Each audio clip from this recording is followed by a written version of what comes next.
Welcome to the Jet Fuel Podcast. You can also find us on YouTube live right now. I am founder, editor in chief of nyjetfuel.com, Matt Barbato, joined by today's co pilot, Adam Zielonka. And we are here to talk about the not so much shocking, but sort of inevitable and sort of disappointing move that occurred on Thursday. The New York Jets parted ways with 2014 first-round pick Calvin Pryor. They traded him to the Cleveland Browns for a former Jet, linebacker Demario Davis, who was with the team for 4 years before playing in Cleveland last year. So yeah, sort of a very interesting move, one that I think people could see coming. It was you could sort of read the tea leaves on this one. But Adam, to get us started here, just how disappointing was Calvin Pryor's career with gangrene? What was most disappointing, I think, is that we had really high hopes for him as a staff, and probably to a larger extent the New York Jets fans, after a pretty decent rookie year. And I remember our staff even thinking this might be this third year of his career, which was 2016. When we went into last season, this might be his breakout year, or it had better be his breakout year if he wants to be a star in this league. Remember, he was a first-round draft pick by the Rex Ryan, John Idzik regime. And no matter where you're picking, if you're picking first, 6th overall, or 17th or 20th, you want your first-round draft picks to develop into more than just a basic everyday starter, I think. So I think that's what's really disappointing. It's not that you can look at a stat sheet and say, wow, Pryor really dropped off, because his tackle numbers pretty similar every year. He had a forced fumble last year. He had 6 pass deflections.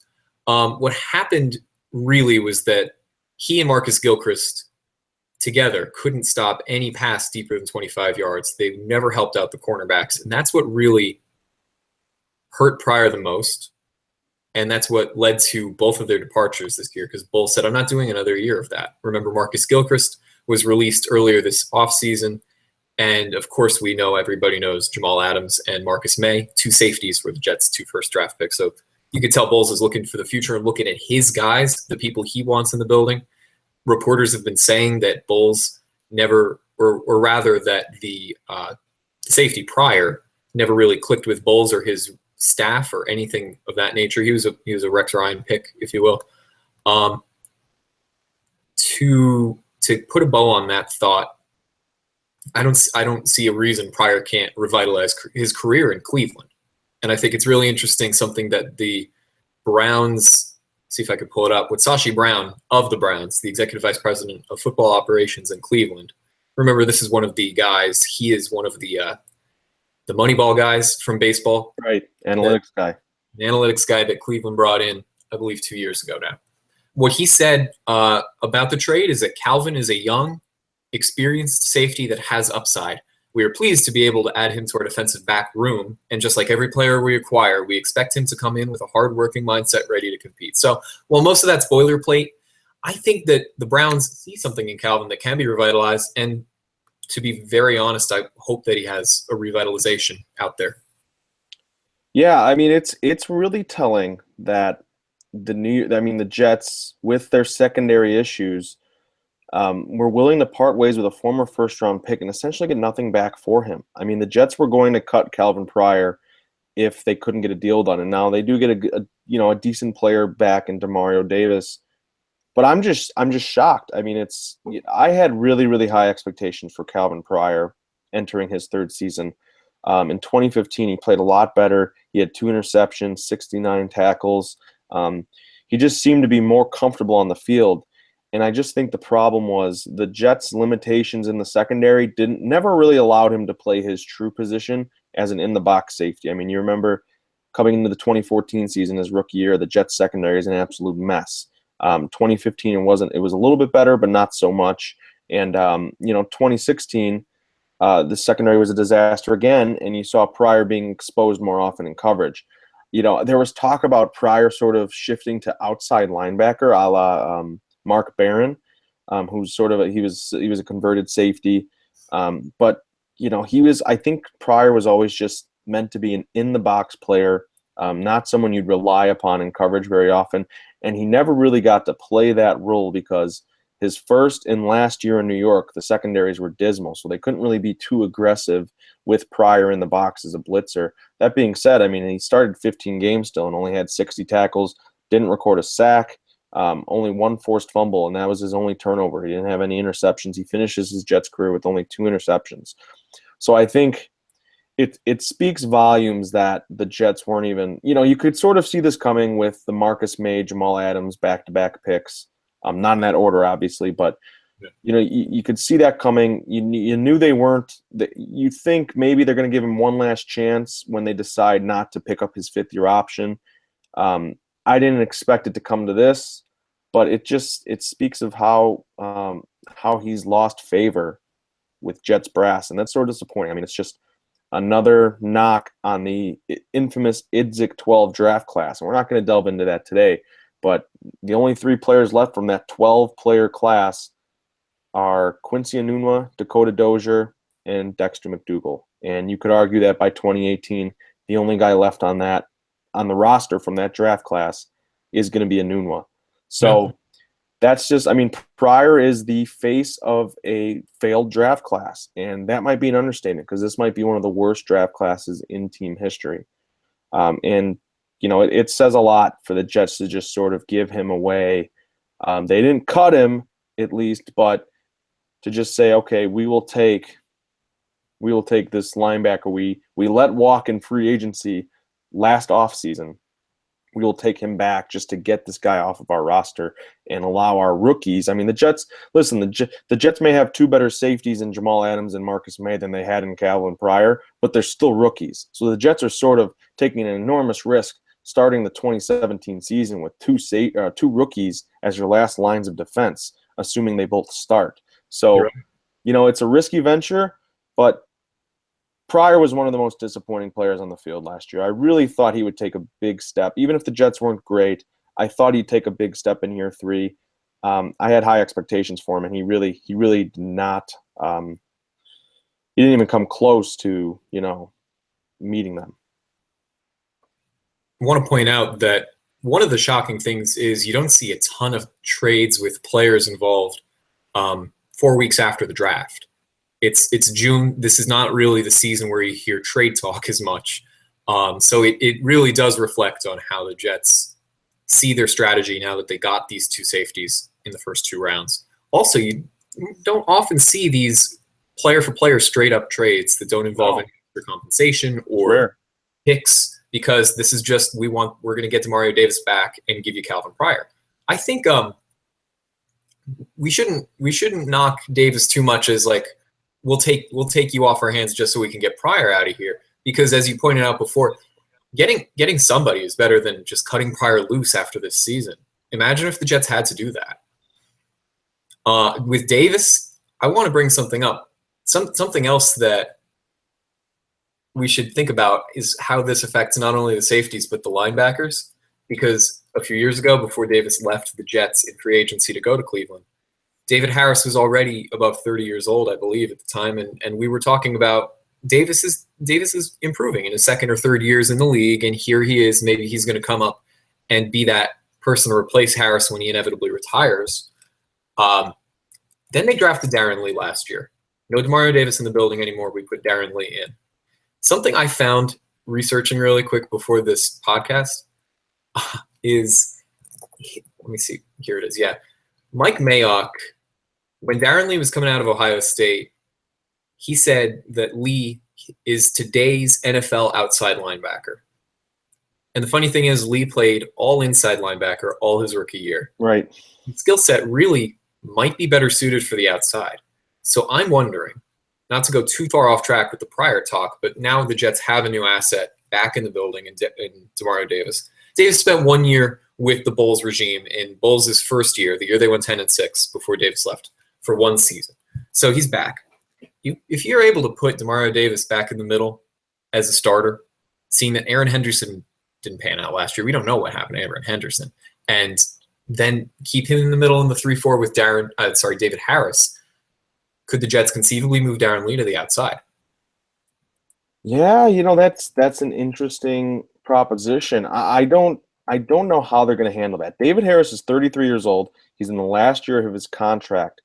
What I envisioned, the first thing that came to mind when I saw that they were getting Davis back was, okay, someone to probably rotate with David Harris and Deron Lee as those inside linebackers. I didn't see it as Lee making the full-time shift to the outside while Davis slots in on the inside alongside of David Harris. I didn't, but now that you mention it, that could be what they do. I mean, the Jets seem to be really looking for that interchangeable defense, lots of different packages, lots of different personnel. I could see it. I could see maybe not a full-time change. I don't think Todd Bowles likes putting these guys into, just one box. I think he likes sort of having a bunch of different toys to play with in a box. So I could see that where you see Deron Lee playing a little bit more on the edge with Davis and Harris slotting in as the inside linebackers. I could see that. I think, what's interesting is Davis is on the last year of his contract too. So is this merely just a rental thing, a depth thing? The Jets, I mean, they didn't have a ton of cap space entering last offseason, but, they did let Davis go, and that's telling enough. If he would have been enough of a priority, he wouldn't have cost that much to bring back. So I'm curious what this new regime thinks of him. I think it's mainly a depth move, but I could see something where, Davis has started. I mean, he started almost every game he's played the past 4 seasons. He didn't start one game for Cleveland last year. Before that, he was a 3-year starter during his time with the Jets. So maybe they do give him a shot as the starter. And again, starts are sort of arbitrary now because, you could start the game and play the first play and then get taken out in the second. And, with all the changing and the emphasis on nickel and dime packages now, that seems to happen more often, especially at linebacker. Maybe it does happen. Maybe you do see looks more often where it's Lee on the edge along with Malden / Jenkins, and then you've got Harris and Davis on the inside. Because I do think Demario Davis is a decent player. Again, I don't know if the Jets won this trade by any means, because I mean Davis he's nothing spectacular. He's just a solid player. That's what I'd describe him as. And I guess if that's what you get back for a failed first round pick, I guess it's not the worst thing in the world. I mean, I guess that you could say you wish you could have gotten a deal like that for a guy like D. Milliner. Just the list goes on and on of failed first round picks. I'm curious, are you excited about this, the return of Demario Davis to New York? What are your expectations now that you've sort of popped this idea into my head? Yeah, I was becoming a good fan of Demario Davis with the Jets especially 2015. I thought, here's a young, solid, like you call him, he's a solid starter. You need to build a foundation. If you're rebuilding your team, and we can pretty much agree, the Jets are rebuilding their team. You need solid starters in the building as a foundation. I think Davis can be that. He's young. And as far to bring up the contract, since you brought it up, I just wanted to know and looked it up. So his contract with Cleveland for 2 years was $8 million total. And now that's the contract the Jets are bringing back into New York with this trade. The cap hit for the Jets, according to spotrac.com, is $3.8 million for 2017 for Demario. Now, I like Demario Davis. I'm rooting for him. I like that the Jets got him back because I didn't see it coming. Obviously, none of us saw such a strange player-for-player June trade to be on the horizon, even though everyone could see the doom Pryor was headed for, if you could call it that. So I'm excited because the Jets need to figure out their linebackers just as badly as they need to figure out their secondary. They drafted one linebacker, I believe, if I'm remembering that correctly. Yeah, they drafted Donahue, but I think he's more of a – nobody really knows where he's going to play at the next level. Right, West Georgia. Yes. Small school product.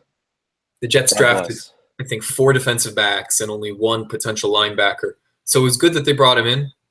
That out of all the Cleveland Browns, either picks or players you could get, maybe a Browns first-round pick wouldn't be so bad, but they weren't going to get that. I mean, of all the people you could get in this trade, I'm happy it's Davis because it's not an unknown asset. It's somebody who's worn that green and white helmet.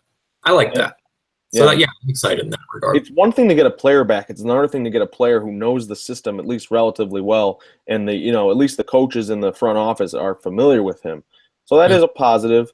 It's just and we'll wrap up on this. It's just, I don't know. I don't want to end up on such a depressing note, but it's just sad. I mean, really, Calvin Pryor, the Louisville Slugger. You know, it's kind of shocking that it went this way. You know, do you think there is any chance he revitalizes his career in Cleveland? And in the end, who do you think? You know, I know it's a very small deal. It's not going to have a seismic impact on either franchise, most likely. But in the end, who do you think wins this deal? I guess I think your second question is sort of informed of the first one. If he can revitalize his career in Cleveland, if Pryor can, then the Browns have won this deal because they're getting somebody they think can become a star, probably. If they believe in him enough to trade a starting linebacker to get a safety. Remember, they drafted Jabril Peppers. It's not that they were really sore at safety, were they? I know their secondary wasn't all that hot last year either. But you've got some pieces around. So depending on what the coaches can do, I do believe that Pryor could revitalize his career out in Cleveland. Not a guarantee by any means, because we thought based just on what we thought he could have done in New York. And if he does, then Cleveland wins the trade. But it's something the Jets had to do. So we shouldn't, like you said, we shouldn't end on a depressing note. It's not that the Jets are making a trade they're bound to lose. It's for the Jets side, they're getting a known asset for somebody that they see trending down, sort of. Yeah. No, okay, let me ask you this and then we'll wrap up. What's the most likely scenario to happen? Davis remains a Jet in 2018. Davis is on the Jets. Pryor is on the Browns. They both are on different teams or not on teams, or they both are with their respective teams now. So Pryor and Davis both stick with the Browns and Jets. So the first option was that they both leave their respective teams, or one of them? Yeah, they both don't return. They both return, or then, you know, Pryor returns and Davis doesn't, or vice versa. Opposite. Pryor is also in the last year of his contract, so both of them could. So that's what makes that a really good question. Davis has left the Jets already once, and if he sees a sinking ship, if he sees a rebuilding program that isn't rebuilding, he might not want to stay, money regardless. If money is one of the top factors for him, the Jets may have more wiggle room next year than they did 2 years ago when they let him go. Or was it was last year when they let him go? Pryor, maybe the Browns. There's so much turnover in Cleveland, you know, with coaches and with staff and with players a lot of the time. Probably the most likely scenario is that one stays and the other doesn't. I'm not going to decide who goes and who stays. That one might resign. I think it's a fair question because it's very likely that neither of them are either with their respective teams next year or with any team. If you see a very sad D. Milliner-esque kind of story for Pryor in the works, that this is the end of his career already, there's probably, I think that these players are just too talented to let that happen. So that's what my answer is. Okay, yeah, I the way I see this is, and it's sort of I think it's clear enough that you can tell the difference. The Browns are taking a flyer on Pryor. The Jets are getting a rental in Davis. That's why I kind of feel like it's more likely that both players do not return to their respective teams. If I had to lean one way or the other, I would say that Pryor works out in Cleveland better than Davis works out in New York. And I think the Jets have let him go once already, as you said. I would be more surprised if the Jets brought Davis back than if the Browns part ways with a first round talent. So I would say I'll go with they both don't return to their respective teams. If I had to lean one or the other, I would say it's more likely Pryor returns to Cleveland than Davis returns to New York. Gotcha. But who knows? I mean, you just don't know in the NFL anymore, and you don't even know if the Jets regime will be in place by 2018. So it's even harder to predict how they'll view these respective players. But that's the fun of it, I guess. Gotta love a rebuild, right? Yep. Well, I want to thank Adam for joining me on this Jet Fuel podcast and video. You can follow him on Twitter at Adam_Zielonka. You can follow me on Twitter at RealMattBarbato. Be sure to follow the site at New York Jet Fuel. Check out all of our content at nyjetfuel.com. We've got you covered through OTAs, and then training camp. It's still about a little less than 2 months away, but it'll be here before you know it, because football season always tends to sneak up on us. At least it sneaks up on me every year. So be sure to stick with nyjetfield.com. We've got positional previews coming. We've got our annual Best of the Jets rankings coming later in the month. Lots to look forward to. I know it's sort of the dull part of the NFL calendar, but we will keep you busy with plenty to read, listen, watch on nyjetfield.com. We want to thank you for watching a Jetfield podcast or video. So listening to a Jetfield podcast, watching a Jetfield video. Just want to make sure I covered my bases there. Thank you for listening and watching, whatever you did. Be sure to check back with us very soon.